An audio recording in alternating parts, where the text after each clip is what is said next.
مبین قاسم الجبارین مبیر الظالمین مدرک الحاربین رب الشہداء والصدیقین والصلاة والسلام والتحیۃ والاکرام علی سید المرسلین وخاتم النبیین رحمت للعالمین وشفیع المذنبین والمخاطب بطہ ویاسین بالقاسم محمد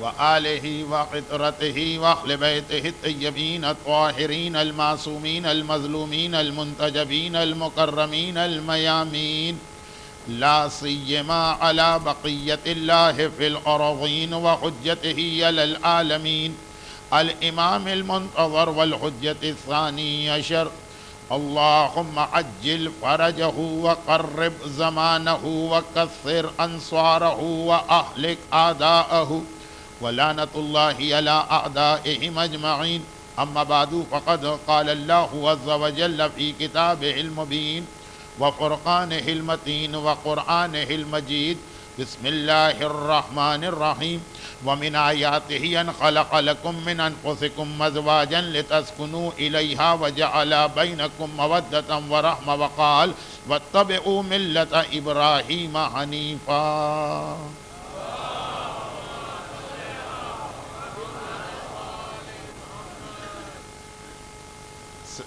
عشرہ فاطمیہ تو نہیں کہا جا سکتا ہے کیونکہ مجالس صرف 6 ہوں گی انشاءاللہ، اور 7ویں گفتگو محفل ولادت کی شکل میں ہے، لیکن سلسلہ مجالس فاطمیہ میں آج جو شب جمعہ آئی، اور جیسا کہ میں کل عرض کر چکا ہوں، ایک طرح سے یہ وہ 3 مسلسل راتیں ہیں جن میں سے کسی ایک رات کے بارے میں ایک احتمال ہے کہ انہی میں سے کسی ایک رات کو وفات یا شہادت ہوئی، اور وہی حساب کتاب کے 28 صفر سے 75 دن جو لگائے گئے، تو اس سال ربیع الاول کا چاند 29 صفر کے بعد ہوا کہ 30 کا مہینہ پورا ہوا، پھر ربیع الاول کا مہینہ پورا ہوا کہ 29 کے بعد ہی ربیع الثانی کا چاند، اور ربیع الثانی کا پورا مہینہ ہوا کہ 29 کے بعد، تو اس لیے 12، 13 اور 14 یہ تینوں تاریخوں میں احتمال ہے، اور اس احتمال کی بنا پر مصائب کے حصے کو ذرا زیادہ کرنا ہوگا، لیکن پھر بھی یہ یاد دلا دیا جائے کہ شب جمعہ سال میں جب آتی ہے، چاہے وہ عام تاریخیں ہوں، چاہے ماہ مبارک رمضان کی شبہائے جمعہ ہوں، چاہے ایام عزا کے 2 مہینے 8 دن کے درمیان کی شب جمعہ، وہ 3 ایسے موضوعات کو لے کے آتی ہیں جو اسلام کی ٹریننگ کا ایک سیٹ حصہ، سارا سال جو انگریزی سال ہمارے یہاں زیادہ چلتا ہے تو 52 کی 52 شب جمعہ، یہ 3 چیزیں تو آپ کو ذہن میں رکھنا ہی رکھنا، اگرچہ اس کے لیے ایک جملہ میں پہلے کہا کرتا تھا، لیکن خود مجھے احساس ہوا کہ کہیں اس جملے کا لوگ یہ نتیجہ نہ نکالیں کہ اسلام بھی عیسائیت کی طرح ہو گیا۔ وہ جملہ میں یہ کہا کرتا تھا کہ ہفتے میں 6 دن آپ کا جو دل چاہے اپنے کام کرتے رہیے، یہ 7واں دن جس کا آغاز ابھی سے ہوا ہے سورج ڈوبنے سے، شب جمعہ اور پورا جمعے کا دن، اس میں یہ 3 باتیں آپ کو یاد رکھنا۔ یہ خالی بات کو سمجھانے کے لیے میں کہتا تھا کہ باقی 6 دن آپ کے ہیں، یہ دن اللہ کا ہے، لیکن پھر ذہن میں آیا کہ تو عیسائیت کا عقیدہ بن گیا کہ 6 دن تمہارے ہیں، 7واں دن چرچ میں جاؤ، اللہ کی عبادت کرو اور سارے گناہ معاف کرا دو۔ تو نہیں، ہمیں ویسے تو پورے کے پورے 7 کے 7 دن یہ تینوں باتیں ذہن میں رکھنا ہے، لیکن شبہائے جمعہ زیادہ توجہ کے ساتھ، چونکہ ایام عزا کے پہلے عشرے کی شب جمعہ میں بھی میں یہ 3 باتیں عرض کرتا ہوں، یہ میری ایک ذمہ داری ہے، قیامت کے دن مجھ سے اس کے بارے میں سوال ہوگا، تو وہ بہت مختصر یاد دلاتا کہ شب جمعہ شب دعا، وہی پروردگار پیر کا بھی ہے، وہی بدھ کا بھی ہے، وہی اتوار کا بھی، لیکن جس آسانی کے ساتھ شب جمعہ دعا قبول ہوتی وہ باقی ہفتے کے 6 دنوں میں یہ آسانی نہیں۔ جیسے جگہ کے اعتبار سے کل بات ہو رہی تھی کہ صفا پہاڑی کے اوپر جا کے بیٹھیے اتنی دیر جتنی دیر سورہ احزاب پڑھا جا سکتا ہے، تو دیکھیے گا کہ پھر کتنی برکتیں آپ کو رزق کے حوالے سے مل رہی ہیں۔ اس میں ایک مومن نے مجھے یاد دلایا کہ مولانا آپ نے پوری بات نہیں بتائی. وہ پوری بات میں سفر حج میں بتاتا ہوں.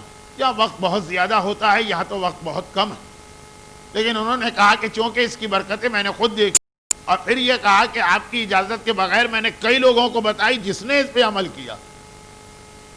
تو ہم نے اس کو دیکھا کہ کس طرح سے وہ دیکھتے ہی دیکھتے مثلا سونے میں کھیلنے لگا. اور وہ یہ ہے کہ رزق کے لیے جتنی دعائیں ہمارے پاس ہیں ان میں بہترین دعا سورہ واقعہ کی تلاوت ہے, اور دوسری جانب جتنی جگہیں اس دنیا میں ہیں ان میں بہترین جگہ صفا پہاڑی ہے. کہ دو چیزیں زمان و مکان, ٹائم اور پلیس, جگہ اور وقت, اس کی جو اہمیت اسلام بتاتا ہے. شب قدر زمانے کے اعتبار سے بہترین رات ہے, کربلا معلیٰ جگہ کے اعتبار سے بہترین جگہ.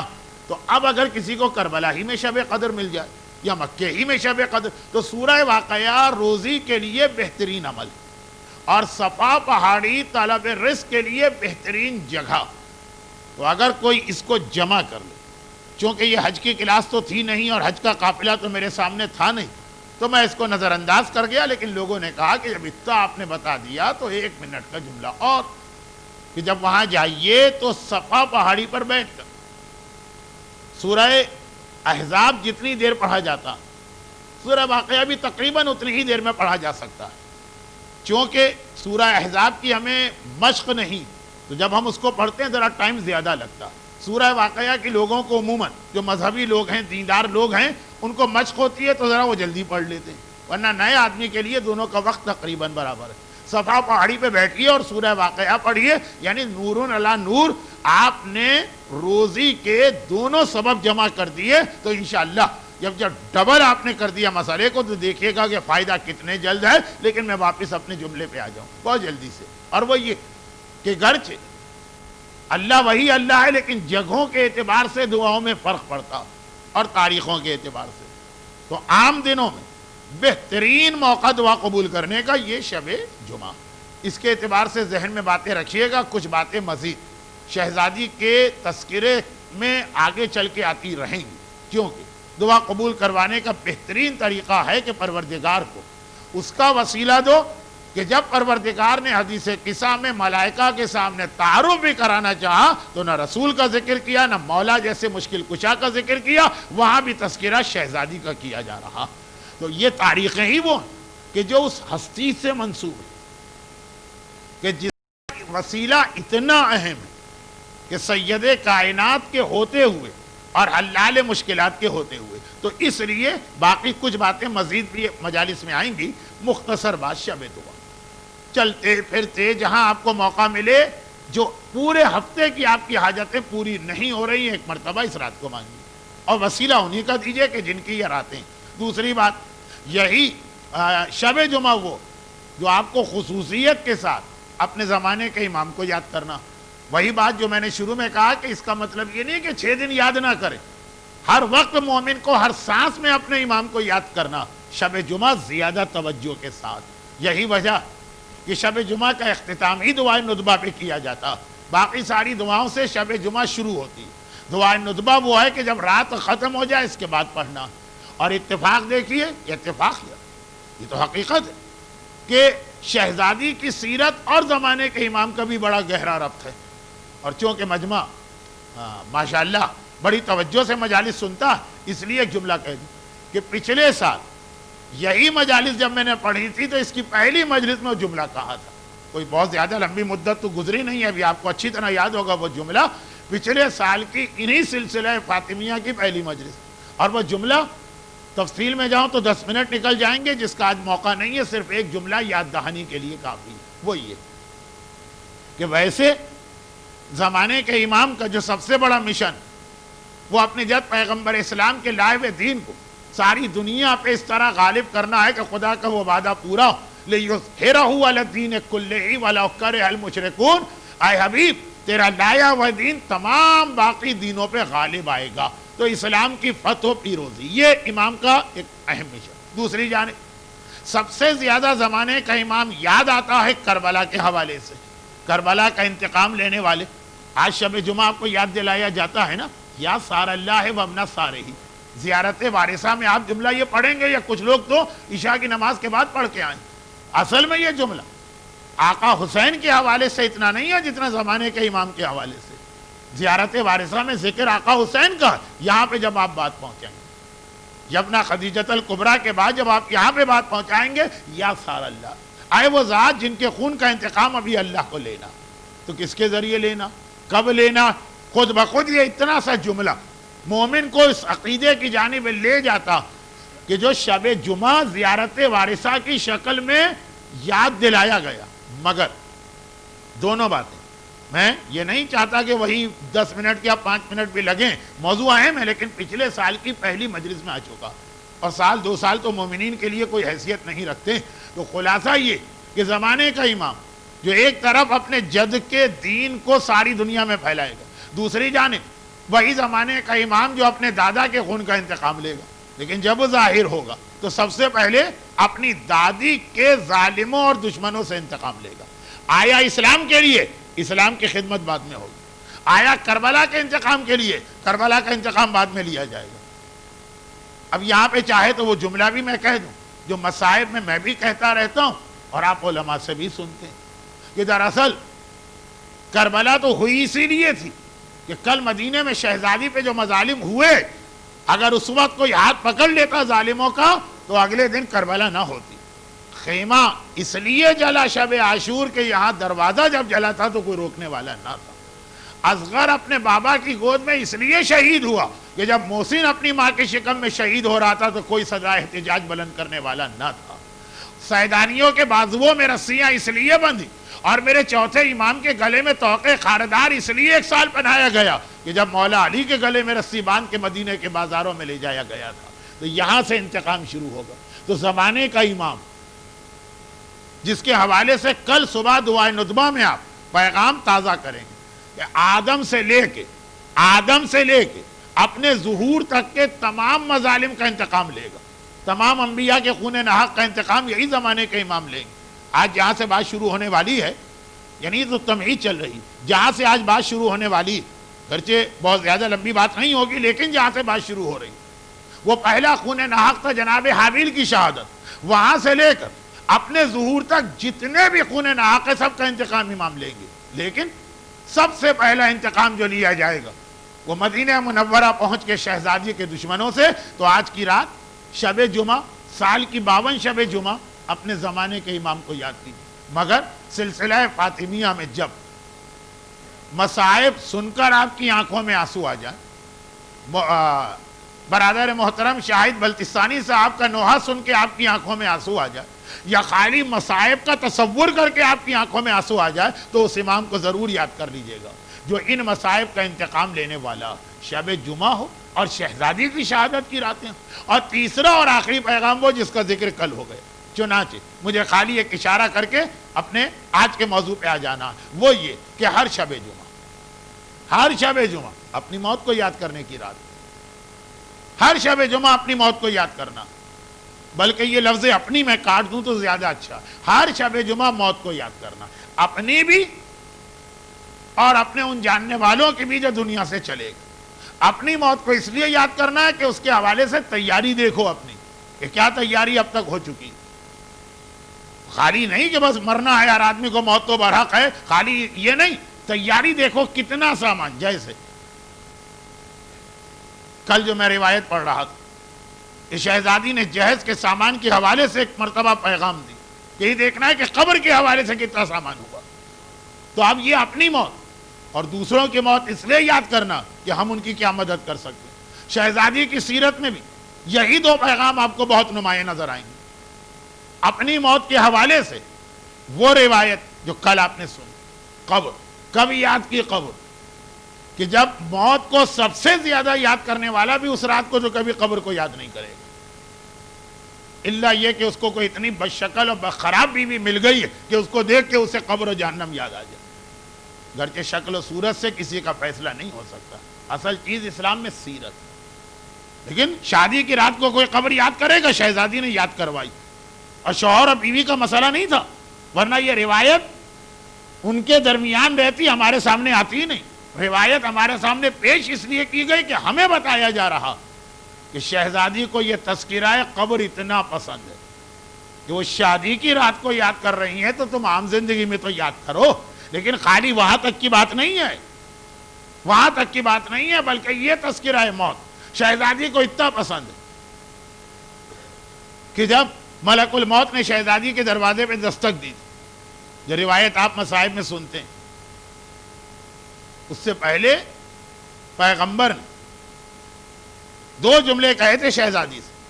پہلا جملہ سن کے شہزادی رونے لگی، دوسرا جملہ سن کے مسکرانے لگی. اب وہ تحقیق بعد میں ہے کہ ملک الموت سے کچھ پہلے کی بات ہے کہ ملک الموت کے آنے کے بعد. بہرحال خلاصہ یہ کہ 2 جملے کہے تھے. پہلے جملے نے فاطمہ کو رلایا، دوسرے جملے نے فاطمہ کو ہنسایا. رلایا اس جملے نے کہ بیٹی اب تمہارا باپ تم سے جدا ہو رہا، باپ کی موت کا تصور کر کے زہرا رونے لگی.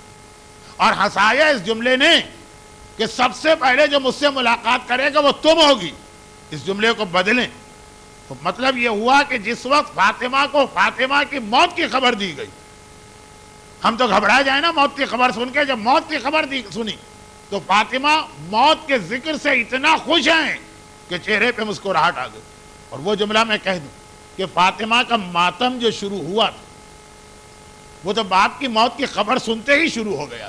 اس ماتم کے درمیان اپنی شہادت تک صرف 2 بار فاطمہ مسکرائیں. ایک وہ جب حجاب کا مسئلہ آیا تھا جنازے کا، اور ایک یہ مسئلہ جب اپنی موت کی خبر پائی. تو قبر، شادی کی رات بھی قبر کو یاد کر کے موت کا ذکر کیا. اور جب مصائب کا آغاز ہو گیا فاطمہ پر، صفحہ ازا فاطمہ نے بچھا لی، میرا بابا دنیا سے جا رہا ہے، فاطمہ رونے لگی. اس میں بھی اگر فاطمہ مسکرائیں تو اپنی موت کا ذکر سن کر. تو آپ شب جمعہ موت کا پیغام ہے. لیکن خالی اپنی موت نہیں، دوسروں کی موت بھی. اسے بھی فاطمہ نے اس طرح سے ہم تک پہنچایا کہ سبت علیہ مصائب لو انہا، 75 دن اپنے بابا کو یاد کرتے ہوئے روتی رہی. 75 دن. میں تفصیل میں نہیں جانا چاہ رہا تھا، پھر بھی شاید 10-12 منٹ گزر گئے. تو خلاصہ یہ موت، ذکر امام زمانہ اور دعا، یہ 3 موضوعات ہر شب جمعہ کے ہیں. مگر جب شہزادی کی شہادت کے درمیان یہ شب جمعہ، تو تینوں موضوعات کا براہ راست سیرت سیدہ سے بھی تعلق ہوا. سیدہ وہ ہیں کہ جن کے ذریعے دعائیں قبول ہوتی ہیں. سیدہ وہ ہیں کہ جن کا انتقام زمانے کا امام سب سے پہلے لے گا.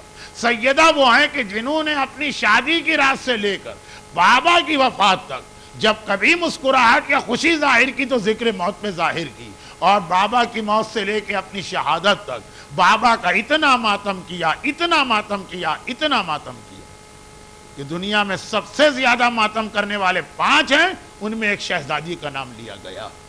مگر یہ جو 5 کی فہرست میں، اس میں سب سے پہلا نام حضرت آدم کا آتا. آدم اتنا روئے ترک اولا کی وجہ سے، مگر جناب حوا کا امتحان بھی کوئی چھوٹا امتحان نہ تھا. اور ایک عورت کے لیے جو 2 سب سے بڑے امتحان اور آزمائش ہو سکتی ہیں، وہ ہماری اور آپ کی ماں جناب حوا نے اس انداز سے برداشت کی. 2 امتحان دی کہ بس اب قیامت تک کی عورتوں کے لیے ایک مثال سیٹ ہو گئی. پہلا شوہر کی جدائی، جس کا بیان کل ہو چکا ہے، اس کو سرسری طور پہ بھی دہرانے کا وقت نہیں. لیکن اس کے بعد جب کہا کہ آئیے، اس سے پہلے کہ ہم اپنی اس دنیاوی زندگی کا آغاز کریں، پہلے خدا کا شکر کیوں ادا نہ کریں. اور خانہ خدا کا پہلا طواف حضرت آدم نے کیا. عجب، یہاں پہ ایک بہت دلچسپ بحث ہے مراجع کے درمیان، لیکن اسی میں ایک طے شدہ اصول کی بنا پہ بات یہیں پہ رک جاتی. ذرا سی ان مجالس میں میری خواہش ہے کہ ایک آدھ فقہی مسئلے کی جانب بھی آپ کے ذہن کو متوجہ کیا جائے. وہ یہ ہے کہ جس وقت حضرت آدم نے خانہ کعبہ کا طواف کیا اپنی بیوی جناب حوا کے کہنے پر، اس وقت خانہ کعبہ کی دیواریں نہیں تھیں، بنیادیں بھی نہیں تھیں. جب حضرت ابراہیم نے خانہ کعبہ بنایا تو دیواریں نہیں تھی، بنیادیں تو تھی نا. بنیادوں پہ دیوار کو اٹھایا. وَإِذْ يَرْفَعُ إِبْرَاهِيمُ الْقَوَاعِدَ مِنَ الْبَيْتِ. یاد کرو وہ وقت جب ابراہیم بنیادوں کو بلند کر رہے تھے. آدم کے وقت تو بنیادیں بھی نہیں تھیں. لیکن وہ زمین تھی جس کو نہ صرف یہ کہ اللہ نے سب سے پہلے پیدا کیا. 25 ذی القعدہ کو آپ ایک عید مناتے ہیں، عید دخل الارض، اور وہ عید ان معنوں میں اس لیے اہم ہو جاتی کہ سال میں 4 روزے ایسے ہیں جن کا ثواب سب سے زیادہ. ضرورت ہے کوئی؟ اچھا تو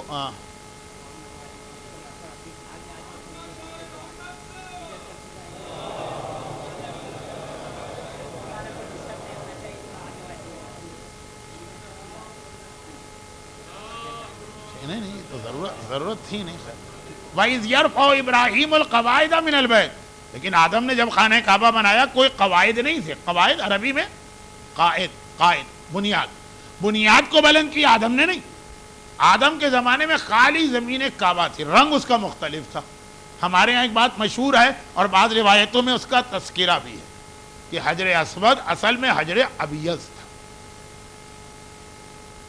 اور وہ سفید پتھر تھا، بعد میں اس کا رنگ سیاہ ہوا گناہگاروں کے مسلسل اس سے مس ہونے اور بوسہ دینے کی بنا پر. لیکن وہ زمین بھی پہلے نور کی طرح سے جگمگاتی بھی تھی جہاں کعبہ بننے والا تھا، دیوار نہیں. چنانچہ کیا خالی زمین کا کوئی دیوار نہیں ہے، طواف کیا جا سکتا؟ خانہ خدا کی تاریخ میں کئی ایسے موقع آئے کہ خانہ خدا کو یا جلا دیا گیا یا گرا دیا گیا یا توڑ دیا گیا اور کچھ عرصے خالی زمین رہی، دیوار نہیں تھی. جواب ہے کہ جی ہاں، خانہ خدا کی زمین کا طواف بھی اس وقت واجب رہے گا.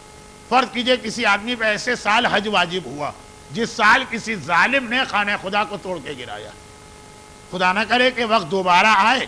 گرچہ روایتوں میں یہ کہ آخری زمانے کی ایک نشانی خانہ خدا پہ ایک اور حملہ ہے، لیکن اس کی طرف میں چلا جاؤں گا تو یہ ایک ایسا موضوع کہ جس پر میں بہتا جاؤں گا پھر مجھے کوئی واپس نہیں لا سکے گا. تو میں خود ہی اپنے آپ کو روک رہا ہوں. روایتوں میں یہ ذکر ہے کہ ظہور امام سے پہلے خانہ خدا کو توڑا جائے گا، گرایا جائے گا، لیکن وہ توڑ دیا جائے، وہ گرا دیا جائے، خالی جگہ رہ جائے جو پلاٹ جسے کہتے ہیں، اس کا بھی طواف واجب رہے گا. البتہ ایک سوال ہی آتا کہ جتنی اونچی دیوار حضرت ابراہیم نے بنائی، کیا اس سے اونچی جگہ پہ ہم طواف کر سکتے ہیں جو دوسری اور تیسری منزل کا آج کل طواف؟ فی الحال تو ہمارے مراجع کہتے ہیں جائز نہیں. خیر، تو یہ ضمنی بات آ گئی ہے اس فرق کے ساتھ کہ جی اگر تیسری منزل سے جائز نہیں، وجہ کیا ہے؟ وجہ یہ دیتے ہیں کہ جب آپ طواف کر رہے ہیں تو کعبہ آپ کے نیچے، آپ کے سامنے بالکل خالی جگہ، تو کیا یہ پہلی منزل پہ بھی یہ مسئلہ آئے گا اگر خانہ خدا کی دیوار توڑ دی جائے؟ کہا نہیں. ابراہیم جتنی اونچی دیوار بنا کے گئے وہاں تک دیوار رہے کہ دیوار ٹوٹ جائے طواف جائز ہے، اس سے اوپر طواف جائز نہیں ہے. یہ بہرحال ابھی تک کے مراجع کا نظریہ ہے، ہو سکتا ہے کہ اس میں اجتہاد ہو جائے، باقی باتیں کل. لیکن بہت مختصر سی بات جو یہ سلسلہ نکلا کہ حوا نے کہا کہ آئیے طواف کریں، طواف کی. لیکن اس نعمت پروردگار کے شکرانے کے بعد یہ تو جناب حوا نے قائد ظاہر کی شوہر اور بیوی کی جب ملاقات ہو گئی، جناب آدم نے اس کے بعد ایک طواف اور کیا کہ اس انداز سے پروردگار نے اس دنیا میں، جملہ ذہن میں رکھیے گا، روایت کا جملہ ہے جو میں حوالہ دیے بغیر اس لیے پڑھ رہا ہوں کہ ابھی میرا آج کا موضوع شروع نہیں ہوا اور مجلس کا وقت آدھا ہو چکا، تو حوالہ دینے کا وقت نہیں. ہاں اگر آپ کو حوالہ چاہیے ان چیزوں کا تو شاید ایک اعلان آپ نے سنا ہو، میں بھی دہرا دوں کہ کل جمعے کے دن 2 مرتبہ میں آپ کی خدمت کے لیے آ رہا ہوں. دوپہر کے وقت بھی ایک مختصر سی تقریر میری رکھی گئی ہے جس کے بعد سوال و جواب آپ حضرات کے، اور رات کی جو مجلس اپنے وقت پر ہے وہ تو ہوگی. تو جو سوالات آپ کے ذہن میں اٹھ رہے ہیں تو اس کو آپ کل پوچھ سکتے ہیں، آج وقت نہیں ہے میرے پاس. تو خلاصہ یہ کہ جس وقت حوا نے کہا کہ طواف کر لیں، اس کے بعد حضرت آدم نے یہ کہا کہ خدا نے مجھے اس دنیا کی سب سے بڑی ایک نعمت عطا کی. ہمارے آپ کے لیے سب سے بڑی نعمت ہدایت ہے، لیکن اس وقت بات دنیاوی نعمتوں کی. تو میں اس کے شکرانے میں خدا کے گھر کا ایک طواف اور کرنا چاہتا ہوں. جب لوگوں نے جا کے رسول اللہ سے کہا تھا کہ یا رسول اللہ، آپ اتنی نمازیں پڑھتے ہیں، آپ اتنی عبادتیں کرتے ہیں، ساری رات پیغمبر کی مصلی پہ گزر جاتی ہے، ٹھیک ہے، یہ ضرور ہے کہ ہمارے مقابلے میں رسول پہ ایک ایکسٹرا نماز واجب ہے. ہم پر یومیہ 5 نمازیں، رسول اللہ پہ یومیہ 6 نمازیں. وہ جو چھٹی نماز ہے وہ نماز شب ہے 11 رکعت والی. لیکن 11 رکعت بڑھا دی بس پوری رات. آپ اتنی عبادت کیوں کرتے؟ اتنی عبادت کہ قرآن کریم کو رسول سے کہنا پڑا. کیا ہے میرے حبیب؟ 2 آیتیں. بسم اللہ الرحمن الرحیم طٰ ما انزلنا علیک القرآن لتشقیٰ. اے طٰ، ہم نے قرآن اس لیے تو نازل نہیں کیا، یہ اسلام اس لیے تو نہیں دیا کہ لتشقیٰ تم اپنے آپ کو مشقت میں ڈالو. تشقیٰ وہی ہے جس سے اردو میں لفظ مشقت. اتنی مشقت نہ کرو. لیکن خاص نماز کے حوالے سے تو پھر یا ایھا المزمل قم اللیل الا قلیلا. ساری دنیا سے اللہ کہہ رہا ہے کہ تم نے میرا حق عبادت ادا نہ کیا. پیغمبر سے کہا جا رہا ہے کہ راتوں کو کھڑا ہو مگر اتنی نمازیں نہ پڑھو، اپنی عبادت میں کمی کرو. یا رسول اللہ آپ اتنی عبادت کر رہے ہیں کہ خدا کو کہنا پڑ رہا ہے کہ اس عبادت میں کمی کرو. آپ کو کیا چاہیے؟ شفیع المذنبین ہیں، سید کائنات ہیں، صاحب خلقت کائنات ہیں. سب کچھ آپ کے لیے ہے. ساری نعمتیں مل گئی، سب مل گیا، پھر کس لیے؟ ہمارے اور آپ کے ذہن میں بھی عبادتوں کا مطلب ہے کچھ لینا ہے اللہ سے. مل گیا تو کیا ضرورت؟ غایتہ اعمال العارفین دعائے کمیل کا جملہ بہت اہم ہے. معرفت رکھنے والوں کی انتہا پروردگار ہے. وہاں مطلب یہ نہیں کہ جنت مل گئی تو نماز اب کیوں زیادہ پڑھیں، روزی مل گئی اب نماز کیوں زیادہ پڑھیں. تو پیغمبر سے سوال ان لوگوں نے کیا جن کے ذہن میں وہی کنسپٹ ہے کہ آپ کو تو سب کچھ ملا ہوا ہے، دنیا بھی اور آخرت بھی، آپ کیوں اتنی عبادت کر رہے ہیں؟ فرمایا تو اگر اللہ نے سب کچھ مجھے دیا تو کیا میں اس کا شکر گزار بندہ نہ بنوں؟ جب مجھے سب سے زیادہ نعمتیں دی گئی ہیں تو سب سے زیادہ عبادتیں مجھے کر کے دکھانا. اب یہ وہ جملہ جو حضرت آدم سے اس دنیا میں آیا کہ پروردگار نے مجھے اس دنیا کی سب سے بڑی نعمت دی، اور دنیا کی سب سے بڑی نعمت کا نام ہے ایک نیک بیوی. 3 دن جو میں نے جملہ کہا جس میں ایک لفظ بڑھا دیا. 3 دن میں نے کہا تھا بیوی، آج میں نے کہا ہر بیوی نہیں بلکہ نیک بیوی. اللہ کا سب سے بڑا امتحان بھی بندہ مومن سے یہی ہے کہ گڑبڑ قسم کی بیوی مل جائے، اور اللہ کی سب سے بڑی نعمت ہے کہ نیک بیوی مل جائے. تو آدم نے وہ جملہ کہا جو بعد میں خاتم نے دہرایا. آدم نے کہا جب پروردگار نے مجھے ایک نیک بیوی عطا کی تو کیا نعمت کو استعمال کرنے سے پہلے میں خدا کا شکر ادا نہ کروں؟ ایک طواف اور حضرت آدم نے کیا جو دنیا کا پہلا طواف النساء، ایک خانہ کعبہ کا طواف ہے جو بیوی نے شوہر سے کہا اس سے ہم اس دنیا کا آغاز کرتے ہیں، اور ایک طواف النساء ہے جو اس لیے کہ پروردگار نے اتنی بڑی نعمت عطا کی اس کے شکرانے پر ہے. یہیں سے 2 طواف حج اور عمرے میں آئے. جو حج اور عمرہ کر چکے ہیں وہ مزہ لے رہے ہیں، اور جو حج و عمرہ نہیں کیا ان کو ذرا سا بات کو سمجھنے میں زحمت ہو رہی ہوگی، لیکن اتنا کافی ہے. اب اس کے بعد دونوں کی زندگی شروع ہوئی، اور عورت کو جو دوسرے بڑے امتحان کا سامنا کرنا پڑ سکتا، جب باپ کے لیے یہ امتحان اتنا بڑا، جوان بیٹے کی موت، یا آقا حسین کو کہنا پڑا اکبر تمہیں نہیں پتا کہ باپ کے دل پہ کیا گزرتی ہے جب جوان بیٹا مقتل میں جاتا. اکبر نہیں سمجھ سکتا اس لیے کہ ابھی اس مرحلے میں داخل نہیں ہوئی. یہ باپ کی بات ہے تو ماں کے لیے تو یہ اور بڑی آزمائش ہے. اور جناب حوا نے یہ امتحان بھی دیا مگر اس طرح سے کہ ایک بیٹے قابیل نے دوسرے بیٹے حابیل کو شہید کر دیا. ماں یہ منظر دیکھ بھی رہی لیکن کس انداز سے صبر کا مظاہرہ کیا. اب یہاں پہ ایک بات مختصر سی یہ بتا دی جائے، وہ یہ کہ حدیث میں ایک لفظ آیا، یہ لفظ سرسری طور پہ سنا جائے تو بڑا برا لگتا ہے، لیکن جیسے انبیاء ترک اولا کر سکتے ہیں اسی انداز کا لفظ. فرماتے ہیں امام کے اصول الکفر ثلاثہ. اچھا کس امام کی حدیث؟ اس امام کی حدیث ہے کہ ایک روایت کے مطابق ان کی ولادت 15 جمادی الاولیٰ کو ہے. تو یہ سلسلہ انہی امام کے محفل ولادت پہ مکمل ہوگا، جو 7 دنوں کا یہاں کا پروگرام. وہ امام معصوم کہ جن کا ذکر منبر سے سب سے زیادہ ہوتا. مولا سے بھی زیادہ. کیونکہ ہمارے ہاں کئی مجلسیں ایسی ہوتی ہیں جس میں فضائل نہیں پڑھے جاتے، مصائب تو ہر مجلس میں. کربلا کا وارث جو اپنی دادی کے ساتھ مل کر ہر اس جگہ جاتا ہے جہاں عزادار آ کے بیٹھے ہیں اور انہوں نے جوتیاں اتاری. اب آپ سمجھ گئے کس امام کا تذکرہ. یعنی ہمارے چوتھے امام، امام زین العابدین علیہ الصلاۃ والسلام، ارشاد فرماتے ہیں اصول الکفر ثلاثہ. کفر جو ہے، کفر اللہ نے جب انسان کو بنایا ہے نا، اس میں دونوں چیزیں برابر سے رکھی. انسان کے انگریڈینٹ میں ایمان بھی رکھا گیا، کفر بھی رکھا گیا. نہ ایمان کہیں باہر سے آتا ہے، نہ کفر کہیں باہر سے آتا ہے، دونوں چیزیں. جیسے آج کل میڈیکل سائنس والے ڈاکٹر ایک لفظ بہت استعمال کرتے ہیں، کیریئر. ایک تو یہ لفظ کیریئر آتا ہے اسمگلنگ کے حوالے سے کہ فلاں آدمی ایز اے کیریئر جا رہا، شاید کھیپیا کہتے ہیں اردو میں، مجھے صحیح اردو اس کی نہیں آتی ہے.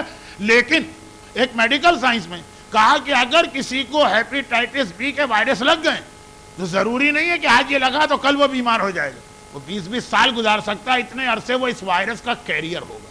چھپا ہوا، سویا ہوا، خاموش، یہ اس کے جسم میں موجود. ایڈز جیسی خطرناک بیماری، ایڈز جو یقینی موت، کہا اس میں بھی بہت سے لوگ کیریئر ہوتے ہیں، وہ کیری کر رہے ہیں. یہ جب تک کہ صحیح میڈیکل ٹیسٹ نہ ہو کسی کو پتہ نہیں چلے گا. دیکھنے میں بالکل صحیح، ایسی دونوں ایسی بیماریاں جو جان لیوا اور مضی، موت کے علاوہ ابھی تک میڈیکل سائنس کے پاس ان کا کوئی علاج نہیں. لیکن یہ نہیں ہے کہ آج یہ وائرس لگا تو کل آثار شروع ہو گئے، کیریئر. اسی طرح سے یا اس سے بڑھ کر اسلام نے کہا ہر آدمی کے پاس ایمان بھی اور کفر بھی، کیریئر ہے وہ دونوں چیزوں. اب یہ اس کے اوپر ڈیپینڈ کرتا ہے کہ وہ کس چیز کو ترقی دیتا ہے، کس چیز کو جو ہے وہ ختم کر دیتا. اور اصول الکفر 3 ہیں، کفر کی جڑیں، کفر کی بنیادیں، کفر کے وائرس 3 ہیں جو ہر آدمی میں پائے جاتے ہیں. آدمی جو آدم کی اولاد، اور جو آدم سے پہلے، میں ان کی بات نہیں کر رہا ہوں. تو اب یہ 3 چیزیں امام نے بتائیں، اور 3 چیزوں میں حضرت آدم کے واقعے کے تینوں کرداروں کا ذکر ہو گیا. فرمایا الحرص والتکبر والحسد. یہ ایک روایت میں تکبر نہیں ہے، کبر ہے. ایک حرص، جتنا ملے آدمی کی خواہش اور یا جس چیز سے روکا جائے وہی کام کرنا. دوسرا تکبر، تیسرا حسد. اور کہا کہ آدم دیکھو، حرص، جس چیز سے اللہ نے روکا تھا وہی کام کیا. دیکھو شیطان، کس نے بہکایا شیطان کو؟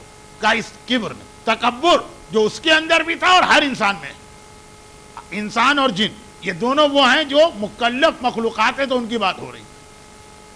کہا کہ تکبر. تیسرا حسد. حسد جو قابیل کو اس منزل پہ لے گیا کہ اس نے اپنے بھائی حابیل کو شہید کر دیا. اب یہ تینوں ہر ایک میں ہوتی ہیں.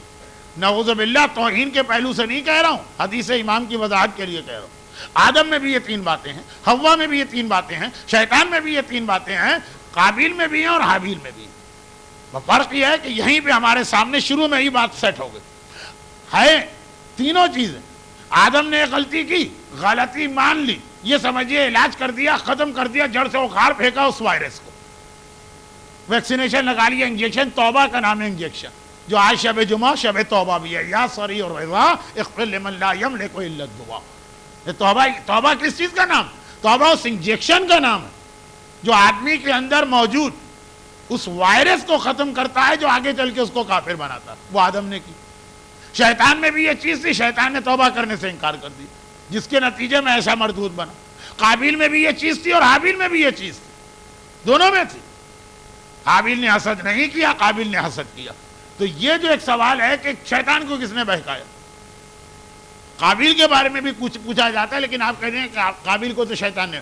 تو ہر چیز بہکاتا بھی انسان خود اپنے آپ کو ہے اور ہدایت بھی انسان خود اپنے آپ کو دیتا. چنانچہ جو ہدایت نہ لینا چاہے، امام بھی اگر اس سے بات کریں تو اس میں کوئی فرق نہیں پڑے گا، ٹس سے مس نہیں ہوگا. اب یہ موضوع بہت تفصیل کے ساتھ آگے آئے گا، یعنی اس سال کی ان مجالس میں نہیں، کبھی اور. لیکن خلاصہ یہ کہ قابیل نے حسد کی وجہ سے حابیل کو شہید کیا. اور حسد کسے کہتے ہیں؟ حسد کسے کہتے ہیں؟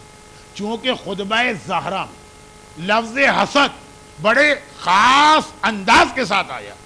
شہزادی کا خطبہ جو یا تو سالوں سے ہمارے یہاں نہیں پڑھا جا رہا تھا، اور یا ہر سال جہاں جہاں یہ عشرہ فاطمیہ ہوتا ہے، موضوع خطبہ زہرا بنتا، اس لیے میں نے نہ پچھلے سال اس کو عنوان بنایا نہ اس سال، لیکن خطبہ زہرا میں دعائے ندبہ کی طرف مولائے متقیان کا ایک خصوصی تعارف کرایا گیا، اور اس کے بعد یہ بتایا گیا ہے کہ کیا چیز سبب بنی کہ ایسے افضل انسان کی اتنی مخالفت ہو۔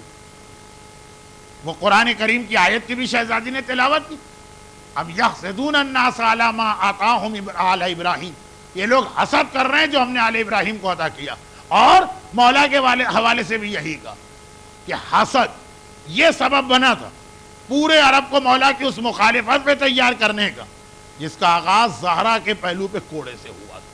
حسد علی سے تھا، ظاہر یہاں ہوا۔ اب یہ حسد گناہوں میں کیا حیثیت رکھتا؟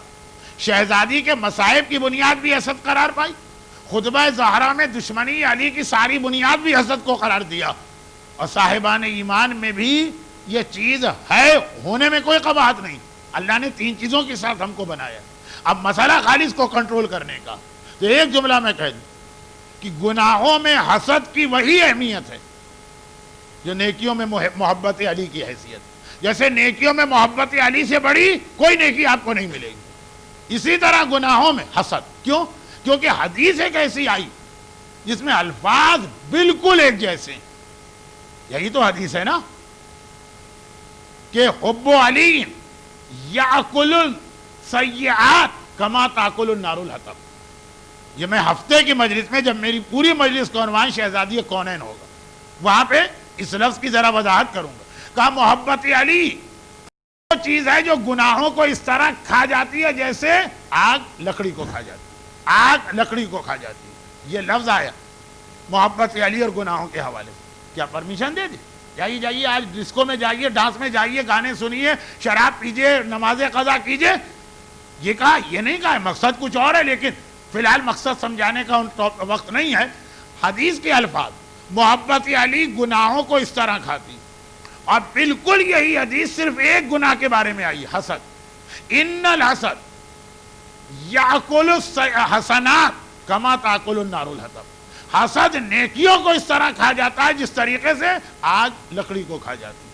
اور حدیث اتنی معتبر کہ مرحوم آیت اللہ محسن الحکیم اور مرحوم آیت اللہ خوئی اور موجودہ مراجع میں آیت اللہ سیستانی نے اپنی کتاب، مسائل کی کتاب، فتوے کی کتاب میں امر بالمعروف کے چیپٹر میں اس حدیث کو نقل کیا۔ اتنا بڑا گناہ، لیکن وہی بات کہ امام نے بھی فرمایا اور فتویٰ ہے مراجع، حسد اگر دل میں آ رہا ہے وہ گناہ نہیں، جب زبان سے ظاہر ہو یا ہاتھ پیروں سے، یعنی یا اس کی وجہ سے آپ کسی کے خلاف کچھ بولیں یا کچھ کریں۔ اب بات بہت پھیل جائے گی، واپس آئیے، چونکہ آج کے اصل ٹاپک اب شروع ہو رہا ہے، وہ اسی ایک لفظ سے تھا۔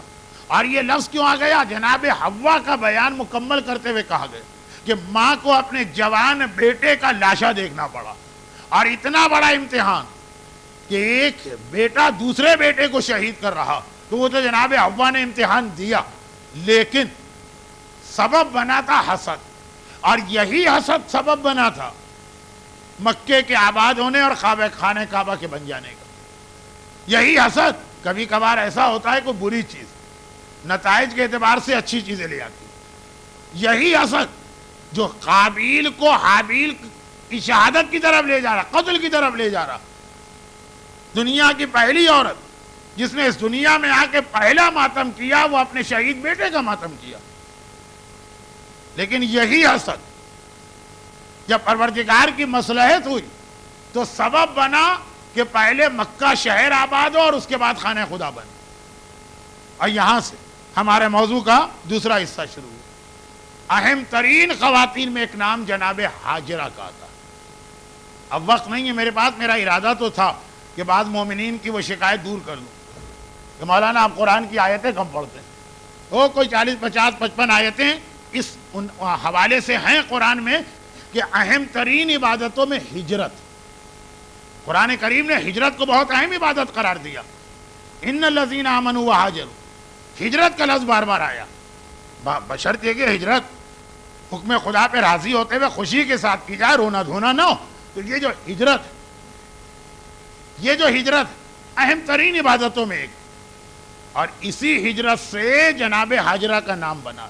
حاجرہ یعنی ہجرت کرنے والی، جناب حاجرہ. کیا عظمت ہے ان خاتون. ہیں کہاں سے؟ افریقہ کے اس علاقے سے کہ جہاں کے لوگ حبشی کہلاتے ہیں، سیاہ پوست اور کنیز. شکل و صورت کے اعتبار سے بھی اب میں اس سے زیادہ کہنا نہیں چاہتا، یہ توہین انبیاء میں بھی چلا جائے گا. یہ ان لوگوں کے لیے خاص طور پر ہے جن کے ذہن میں خناس سوال کہ شادی کرنا ہے تو مس یونیورس یا مس ورلڈ سے. شکل و صورت بیکار چیز. سیاہ پوست، سیاہ رنگت والی جناب حاجرہ. لیکن ہو سکتا ہے کہ سیاہ رنگت والی اپنے علاقے کی کوئی ملکہ ولکہ ہو، شہزادی ہو، بہت مالدار ہو، تو آدمی اس پیسے کی خاطر سب برداشت کر لیتا. لیکن جناب حاجرہ ہیں بھی کنیز، مگر اتنی عظیم خاتون. جس وقت جناب زید شہید کو حشام ابن عبد الملک ابن مروان نے تانا دیا تھا کہ تم ہمارے مقابلے میں آ رہے ہو جنگ کرنے اور جہاد کرنے، جناب زید بہت عظیم ان کا رتبہ، تم ہو کون؟ تمہاری ماں ایک کنیز تھی اور دشمنان اہل بیت کا ایک بہت ہی پسندیدہ اور 1200 سال سے بار بار دہرایا ہوا ایک اعتراض یہ کہ جی آپ کے ائمہ طاہرین کی آپ ماؤں کو دیکھ لیجئے، ایک بڑی تعداد ان کی نظر آتی ہے جو کنیز. خود جناب نرجس خاتون کے حوالے سے تو ہر آدمی جانتا، گرچہ اسلامی فقہ کے اعتبار سے جناب نرجس خاتون کنیز نہیں کہلائیں گے، لیکن نرجس خاتون ہی نے خود جناب شہربانوں کی کنیز کہا دیکھیں یہ ہیں آپ کے امام نعوذ باللہ. وہی جواب جو جناب زید نے دیا، کہا مجھے میری ماں کا تانا کنیزی کے حوالے سے دے رہا. یہ بتا رسول خدا جن خاتون کی نسل میں تھے یا اولاد میں تھے وہ کون تھی؟ وہ حاجرہ تو تھی نا. حاجرہ ہی کی نسل میں پیغمبر پیدا ہوئے تو حاجرہ کون ہے؟ حاجرہ بھی ایک کنیز ہے. اگر کنیزی اتنی بری چیز ہوتی تو پروردگار کائنات کے سردار کو اور اپنے حبیب کو، جو جملہ میں نے ایک دن پہلے بھی کہا تھا اور بار بار کہنے کا دل چاہتا کہ خدا جب رسول کو کوئی چیز دے گا تو وہ گڈ نہیں دے گا، دا بیسٹ، اس کائنات میں سب سے بہتر ہو. کنیزی اگر اتنی خراب چیز تھی جناب حاجرہ، اور ایسا بھی نہیں کہ اس وقت کوئی اور خاتون موجود نہیں تھی، خود حضرت ابراہیم کی پہلی بیوی سارہ جو شکل کے اعتبار سے بھی اور خاندان کے اعتبار سے فرسٹ کزن ہے خود جناب ابراہیم، جو جناب ابراہیم کا خاندان ہے وہ جناب سارہ کا خاندان ہے. ان کے ہوتے ہوئے پروردگار نے نسل رسالت اور نسل امامت کو چلایا جناب حاجرہ سے. یہ سیاہ پوست، سیاہ رنگت، حبشی کنیز، لیکن اللہ رے معرفت اور اللہ رے ایمان کا درجہ. اچھا کتنی عجیب بات کہ خود یہ کنیز کس کی ہیں؟ جناب ابراہیم کی نہیں، خود جناب سارہ کی کنیز. مصر کے بادشاہ نے جب جناب سارہ پر ظلم کرنا چاہا اور بعد میں اس کو ندامت ہوئی اور توبہ کی تو اس کے پینلٹی کے طور پر، کفارے کے طور پر یہ کنیز عطا کی سارہ کو، ابراہیم کو نہیں. اور جناب سارہ نے یہ کنیز اپنی خوشی سے اپنے شوہر کو بخش دی کہ میری کنیز ہے لیکن یہ آپ کی زوجیت میں جا رہی ہے. لیکن پھر وہ جذبہ حسد پیدا ہو، وہ والا جذبہ حسد جو مولا ہی کے حوالے سے نہیں ہے، شہزادی سے بھی حسد کیا گیا. مولا سے حسد کی عام عربوں نے، شہزادی سے کس نے حسد کیا؟ میں کھل کے تو ایسی باتیں کرتا ہی نہیں ہوں، آپ کو میرا مزاج اور میرا انداز معلوم. شہزادی سے حسد انہوں نے کیا جن کو ساری زندگی یہ صدمہ کھائے گیا، یہ قلق رہا کہ ایک بیوی سے رسول کو اولاد ہو گئی ہے اور ہم سے کوئی اولاد نہیں ہو رہی. خود ان کے جملے ہیں، میں کیا کہوں کیسے کہوں. جس وقت ہم فاطمہ کو دیکھتے ہیں ہماری آنکھوں میں خون اتر آتا. اب میں اس سے زیادہ کہنا نہیں چاہتا کس نے کہا، کب کہا، وہ تو آپ خود جانتے ہیں، مجھ سے بہتر سمجھتے ہیں.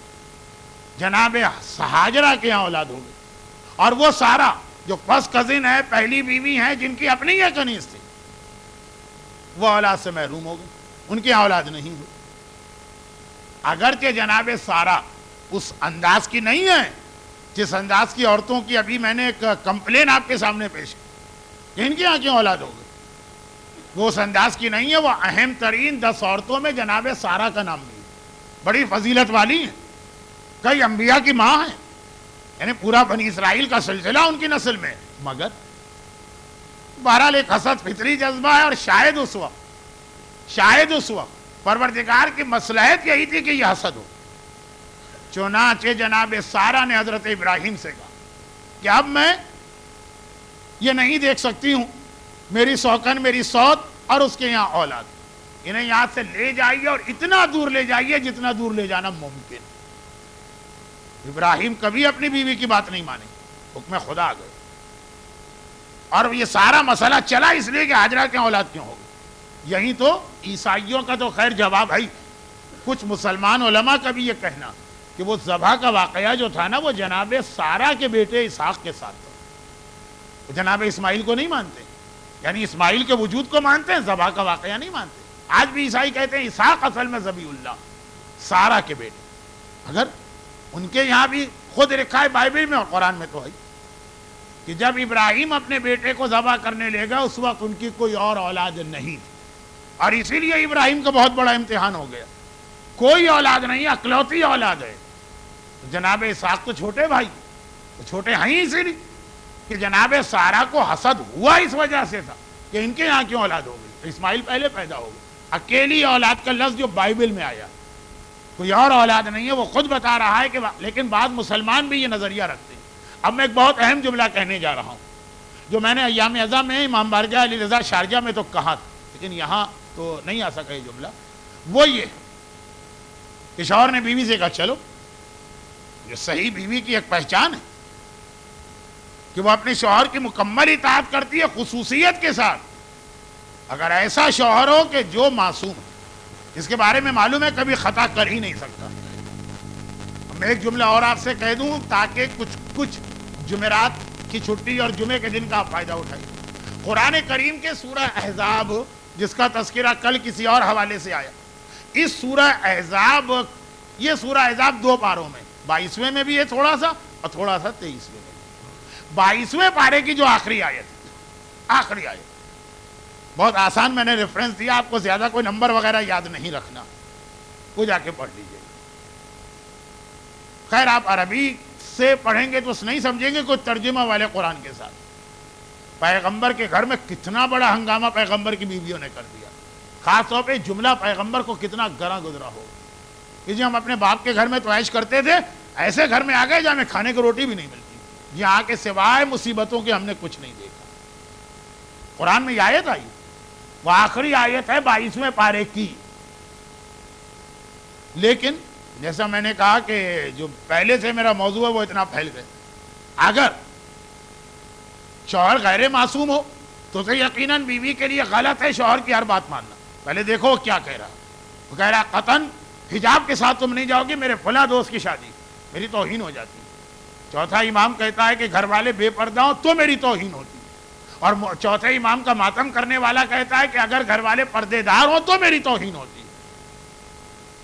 ایسی بات تو نہیں ماننا، ارے اتنی سی بات بھی نہیں ماننا کہ وہ کہہ دے کہ جی ہم تو فلاں کی تقلید کرتے تم بھی ان کی تقلید کرو، ورنہ گھر میں پرابلم پیدا ہوں گی۔ پرابلم ہو جاتے ہیں تقلید کے حوالے سے، اس پہ بھی کوئی اعتراض ہے تو کل کر لیجیے گا، آج نہیں۔ کیا پرابلم ہوتے ہیں بھائی؟ ایک مرجے کے اعتبار سے آج عید ہے، دوسرے کے اعتبار سے نہیں۔ شوہر ایک کی تقلید میں، بیوی دوسرے کی تقلید میں، تو کیا ہوگا؟ 2 عیدیں ہو جائیں۔ شریعت کے اعتبار سے کوئی گناہ نہیں ہوا، 2 عیدیں ہوں، 3 عیدیں ہوں، 4 عیدیں ہوں، کیا فرق پڑتا؟ مگر ہمارے معاشرے کے اعتبار سے تو بہت بڑا مسئلہ ہو گیا۔ ہمارا دل چاہ رہا ہے سوئیاں پکانے کا، روزے کے عالم میں سے کہتے ہوئے برا لگ رہا ہے، اس لیے وہ سوئیاں نہیں ملے گی، یا وہ سوئیاں بیٹھ کے کھا رہی ہے اپنے مرضے کے اعتبار سے اور ہم خالی اس کا منہ تک رہے ہیں۔ ہمارے یہاں تو مسئلہ یہ نا کہ بھائی 2 عیدوں میں خرابی یہ ہے کہ نمازیں الگ الگ ہو جاتی، گلے ملنے کا مزہ نہیں رہتا۔ اور اصل شریعت کیا ہے وہ کسی کے ذہن میں نہیں، لیکن یہ کام میں چلا گیا۔ آج تو بہت زیادہ ایسا لگ رہا ہے کہ میں آپ کا وقت ضائع کر رہا ہوں۔ تقلید کے حوالے سے نہیں کہہ سکتا کہ بھائی اب تو ہمیں ساتھ زندگی گزارنا ہے، قدم قدم پہ مسئلے پیش آئیں گے۔ ایک مرجع کہتا ہے مثلا دیکھیے میں خود ہی آپ کو ہتھیار بنا بنا کے دے رہا ہوں، ایک مرجع کہتا ہے کہ جی عیسائی نجیس ہے، دوسرا کہتا ہے پاک۔ اب عیسائی کے ہاتھ کی چیز ہے وہ کھائے گی، ہم نہیں کھائیں گے، گھر مشکل سے چلے گا، اور اس کے اندر وہ باقی مسئلے اپنی جگہ آئیں گے تو شاید آپ پریشان بھی ہو جائیں۔ تو تب آپ النساء کے حوالے سے بعض مسئلے آ جاتے ہیں ایک مرجع کہتا ہے یہ طواف النساء جو تم نے کیا غلط کیا، تم پہ تمہارا شوہر حرام.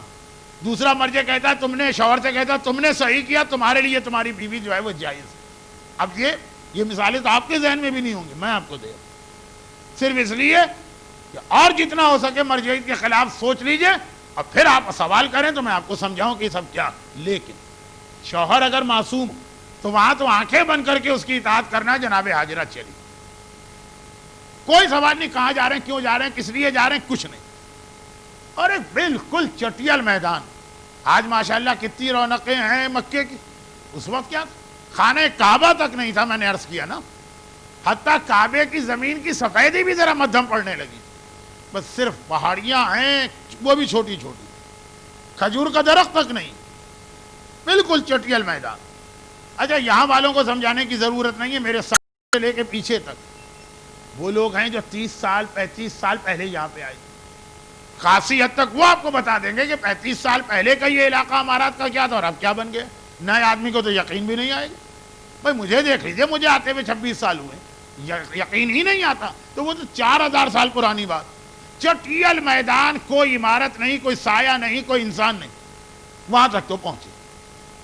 اور یہ ساری چیزوں کے آثار آج بھی مکے میں. جب کبھی آپ عمرے اور حج پر جائیے گا، جس کے ساتھ جائیے گا ان سے ریکویسٹ کیجیے گا کہ جی ہمیں وہ راستہ ضرور دکھا دو جس پر ابراہیم اپنی بیوی اور بچے کو لے کے مکے میں داخل ہوئے. آج تک موجود ہے وہ. چنانچہ وہ اس راستے سے مکے میں داخل ہوئے اور سواری سے بیوی کو اتارا، بچے کو اٹھایا، اتارا، پانی کی ایک مشق دے کے گئے اور اس کے بعد سواری کو واپس موڑا. اب جناب حاجرہ گھبرا گئی. آدم نادم ذات، چٹیل میدان، جنگل. وہ ٹھیک ہے افریقہ کی رہنے والی تھی لیکن پیدا بھی بادشاہ کے محل میں ہوئی، اب جوانی تک وہیں رہی، وہ ماحول ہی نہیں دیکھا تھا. گھبرا کے کہا کہ آپ کہاں جا رہے ہیں؟ مجھے اتارا، کہاں جا رہے ہیں؟ کہا کہ واپس اپنے وطن جا رہا ہوں. اس زمانے میں فلسطین کہاں اور مکہ کہاں، سمجھے دنیا کا آخری سرا ہے. گھبرا گئی اکیلے چھوڑ کر. میں اکیلی ہوں، میں تنہا ہوں، صرف میرا ایک بچہ. کیوں؟ اب سوال کیا کیوں. اور یہاں پہ جو جواب ملا ہے نا، قیامت تک کے مومنین کو اپنے اور اپنے بچوں کے دماغ میں فٹ کر دینا. یہ شاید پرانا محاورہ ہو گیا، فیٹ کر دینا. کمپیوٹر میں جو چیز فیٹ کریں گے پورا کمپیوٹر اس کے حساب سے چلے گا. جواب یہ تھا کیا ہے حاجرہ؟ حکم خدا سے. بھئی یہ حکم خدا سنا، اب حاجرہ کچھ نہ بولی. آپ خاموش وہیں بیٹھ گئی بیٹے کو لے کے جلتی زمین پہ پانی کی مشق کے ساتھ. یہ خالی اپنے لیے نہیں ہے، حاجرہ معصومہ نہیں. حاجرہ ہماری اور آپ کی طرح سے ایک عام گھرانے میں پیدا ہونے والی. اصول بتائے کہ ہر سوال کر سکتے ہو لیکن جب پتہ چل جائے حکم خدا یہ ہے، ختم، اسٹاپ، آگے کچھ نہیں بولنا. یہ فیڈنگ اپنے دماغ میں بھی کرنا، یہ فیڈنگ اپنے بچوں کے دماغ میں بھی کرنا. آج دنیا آ کے کہتی ہے، دنیا کیا کہوں، مومن آ کے کہتے ہیں مولانا داڑھی کیوں رکھیں؟ حکم خدا. یہ سنیں گے کوئی نہیں مانے گا. کوئی ریسرچ بتائی. گانے کیوں نہ سنیں؟ بھئی امریکہ کے تو فلاں اسپتال میں گانوں سے اتنے بیمار جو ہیں وہ صحت مند ہو گئے. ہم نے کہا حکم خدا. نہیں مولانا آج یہ نہیں چلے گا، وہ پرانا زمانہ گیا، ہم کوئی دیہات ویہات کے رہنے والے نہیں. گوگل کے سرچ انجن پہ بیٹھنے والے ہیں، جو بات آپ کہیں گے کھٹ سے ہم بٹن دبا کے دیکھیں گے یہ کتنی اتھینٹک. حتیٰ یہ کہ حجاب، جوا، شراب، سور، ان سب کے بارے میں سوال ہو رہا کیوں؟ آخر اسلام نے آخر مرد اور عورت کو اتنا دور کیوں رکھا؟ پھر آخری جواب تو وہی ہوتا ہے کہ جی اسلام میں کوئی تفریح کا تصور بھی ہے کہ نہیں ہے. اب پتہ نہیں یہ مسئلہ آپ تک پہنچا کہ نہیں پہنچا. ایک بات میں بتا دوں، وہ یہ ہے کہ مراجع وقت کے نام سے غلط سلط مسئلے اس وقت چل رہے ہیں اور کہا جاتا ہے جی انٹرنیٹ سے ہم نے پرنٹ آؤٹ نکالا. انٹرنیٹ کی ہر سائٹ پہ آپ بھروسہ نہیں کر سکتے. ابھی مجھے ایک صاحب نے، ابھی میں کینیڈا میں تھا پچھلے مہینے، انہوں نے جا کے مجمع عام میں سوال جواب کا تھا سیستانی کا ایک فتویٰ دی. اس پہ مہر لگی ہوئی لیکن وہ فوٹو کاپی، یا یہ کہ جو کمپیوٹر سے پرنٹ کر کے کاپی نکالی جاتی، تو یہ پتہ نہیں کہ کیا تھا. وہ یہ تھا کہ اسلام میں کوئی تصور ہی نہیں ہے تفریح کا. گانا بھی حرام اور جوا بھی حرام اور شراب بھی حرام اور مکس گیدرنگ بھی حرام اور ڈانس بھی حرام. جواب کیا تھا؟ مجھے کہنے کی ضرورت نہیں، بچہ بھی جانتا. جواب یہ تھا تو کس نے آپ سے کہا ہے کہ یہ چیزیں حرام ہیں اور ان سے اپنے آپ کو بچائیے. اور اس کے بعد اصل مہر نہیں، وہ تو آ بھی نہیں سکتی، کا کمپیوٹر سے نکالا اس کی فوٹو کاپی یا اسکین کاپی، اور پورے کینیڈا کے اندر وہ یہ گردش کر رہا ہے فتویٰ کہ دیکھیے آیت اللہ سیستانی تو الٹا ڈانٹ رہے ہیں کہ کس نے کہا ہے کہ یہ چیزیں حرام ہیں، یہ ساری چیزیں جائز، حتیٰ جو یہ پہلے حرام کر رہا ہے اس کو بھی بتائے کہ غلط، لیکن یہ تو پکڑ میں آ گئے۔ کتنے ہی فتوے ایسے ہیں کہ جو پکڑ میں نہیں آ رہے ہیں، اتنی تفصیل لوگوں کو معلوم ہی نہیں ہے۔ لیکن اصل جواب جو ایک مومن کے لیے ہونا چاہیے یہ ہونا چاہیے کہ یہ حکم خدا، بس اس کے آگے ہمیں کچھ، بلکہ میں نے اس سے پہلے کچھ واقعات پڑھے بھی تھے، بہت دیر ہو گئی، بس بالکل اختتام پہ، کہ معصومین اپنے زمانے میں بعض اوقات لوگوں کو بتانے جاتے تھے کہ بھئی دیکھو یہ چیز اللہ نے حرام کی ہے، وجہ یہ ہے، وہ وہی جواب دیتا تھا جو پہلی مجلس میں نے پڑھا، کان بند کر لیتا تھا، مولا مجھے سننا ہی نہیں ہے کہ اللہ نے کیوں حرام کیا، اللہ نے کہا، آپ نے پہنچایا، میرے لیے یہی کافی ہے۔ جیسے وہ آدمی گھبرا گیا تھا نا کہ یا رسول اللہ آپ مجھ سے کیوں کہہ رہے ہیں، وہ انداز تھا معصومین کے زمانے کا۔ آج یہ کہ ہر چیز میں پوچھا جاتا ہے وجہ کیا، کیوں یہ کرے، اور اس کی مزید وضاحت تو بعد میں ہوگی، لیکن بہرحال حاجرہ نے ایک اصول طے کیا، اللہ نے کہا بس۔ لیکن ایک بات اور یاد رکھیں، وہ حاجرہ کا اصول تھا، یہ بلال حبشی کا اصول، کہ جو فاطمہ نے کہا سمجھو وہ بھی اللہ ہی نے کہا۔ بلال حبشی نے قبر رسول پہ کھڑے ہو کر عہد کیا، یا رسول اللہ آج تک آپ کے لیے اذان کہی، اب آج کے بعد مرتے دم تک کسی اور کے لیے اذان نہ کہوں گا، اور معلوم ہے کہ میں اپنے عہد پہ باقی نہیں رہ سکتا، ہجرت کر کے شام چلے گا۔ ابھی آدھے راستے میں تھے یا شام پہنچے تھے کہ خواب میں دیکھا کہ اللہ کے رسول روتے ہوئے نظر آ رہے ہیں۔ یا رسول اللہ آپ کیوں رو رہے ہیں؟ کہا کہ امت نے میری بیٹی کو رلا دیا، اور اگر تم جیسے چاہنے والے بھی اہل بیت کو چھوڑ کے آ جائیں گے تو مدینے میں تو سارا دشمنان اہل بیت کا غلبہ رہے گا۔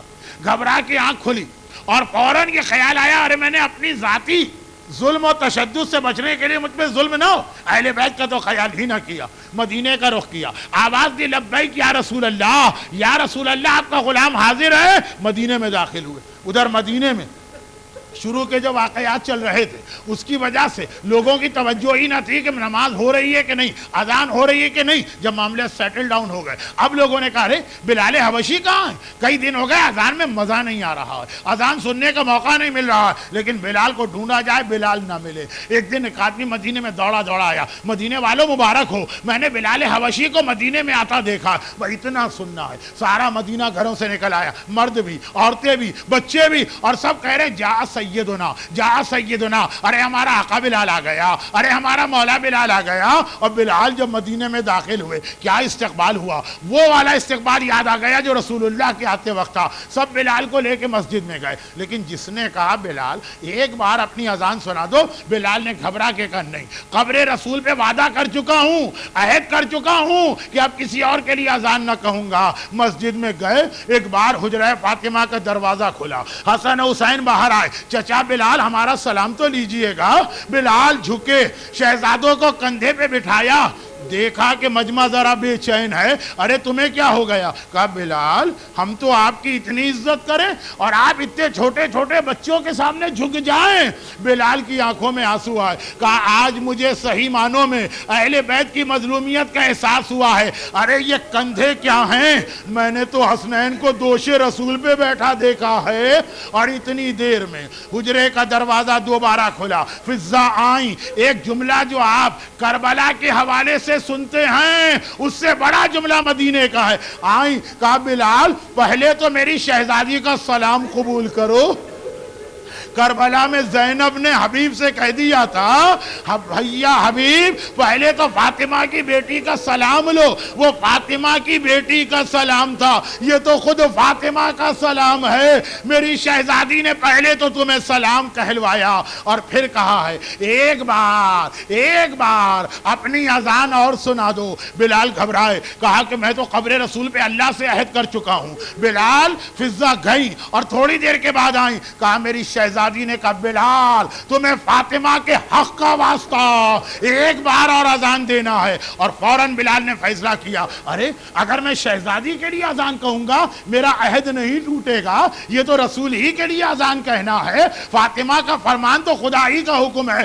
ایک بار گلدستہ اذان پہ گئے، اللہ اکبر کہا، ہر نماز سے پہلے اللہ کا رسول زہرا کے حجرے میں ہوتا تھا، ادھر اللہ اکبر کی آواز آئی، زہرا بے چین ہو گئی، ذہن میں گھومنے لگی، بابا ذرا تیاری شروع کیجئے، بلال نے اذان شروع کر دی ہے۔ بلال نے 2 بار کہا اشہد ان لا الہ الا اللہ، زہرا نے تڑپ کے کہا بابا امامہ پہن لیجئے، ابا کندھے پہ ڈالیے، عصا ہاتھ میں لیجئے۔ بلال نے ابھی 1 بار کہا تھا اشہد ان محمد رسول اللہ، دروازہ حجرے کا دروازہ کھلا، فضائی خبردار دوبارہ یہ جملہ نہ کہنا، تمہاری زبان سے باپ کا نام سن کے میری شہزادی غش کھا کے گر پڑی۔ ارے فاطمہ زہرا آپ یتیم ہوئی، آپ پر بڑی مصیبتیں آئیں، لیکن بابا کا نام لے بھی سکتی ہیں، بابا کا نام سن بھی سکتی ہے۔ ارے وہ آپ ہی کی پوتی سکینہ تو ہے،